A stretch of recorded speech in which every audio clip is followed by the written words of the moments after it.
Does this tell us anything? Well, some of them aren't shocking, as you said. We're obsessed with celebrity.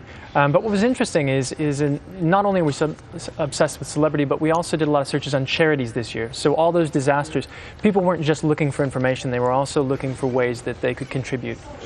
And Justin Bieber, this Canadian guy, he's known in some circles apparently as a twelebrity. A twelebrity. What does that mean? That means that a lot of his popularity is down to social networks like Twitter. He got his start, actually, he was discovered on YouTube and then used Twitter, as Lady Gaga does, to sort of maintain that fame and build on it. Now, clearly there are those who are on the way up, there are those on the way down. Justin Bieber's pretty much up the top. What about A-listers who are now W-listers, whatever? Well, it's interesting. I mean, Michael Jackson obviously was on his way out. No comments. Literally. Susan Boyle was one of the decliners, and in terms of... Remind everybody, she's that singer with a fantastic voice and the rather uncelebrity-like looks. That's correct. And also, you know, in terms of electronic popularity, MySpace is definitely on the way out, but I think we all knew that as well. Now, MySpace was, at one stage, competing with Facebook.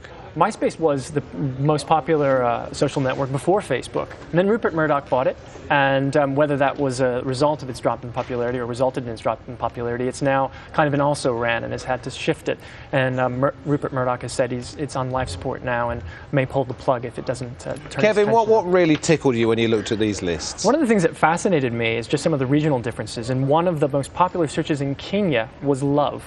So that was number 9 on the top 10 list, and I think there's a song in there that Google can't find you love.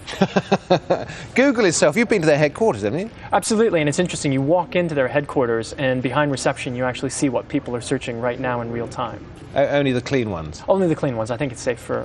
What is it that's made Google itself such a sensation? We talk about all the things people are looking for, but I mean, there were other search engines out there for such a long time, weren't there? I think so, and I mean, as you point out, I mean, you know, Ask Jeeves or Alta Vista or even Yahoo was one time seen as a search engine, but Google is now, for a lot of people, the window on the web. I mean, another fascinating thing about the search is a lot of people looking for their Hotmail or Gmail or Facebook login, and that's how they get to it. It's just by going through Google.